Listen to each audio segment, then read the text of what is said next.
एक दिन एक विशाल बतख गांव में उतर आई। गांव वाले डर गए, पर एक चतुर बच्चे ने उसे ब्रेड के टुकड़ों से फुसलाकर पकड़ लिया और टंकी में बंद कर दिया। बतख ने जोर जोर से क्वैक क्वैक कर रोना शुरू कर दिया।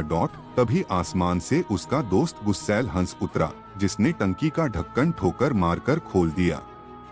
दोनों उड़कर भाग गए, लेकिन बतख अब भी उदास थी, क्योंकि किसी ने भी उसके क्वैक चैनल को लाइक या सब्सक्राइब नहीं किया था।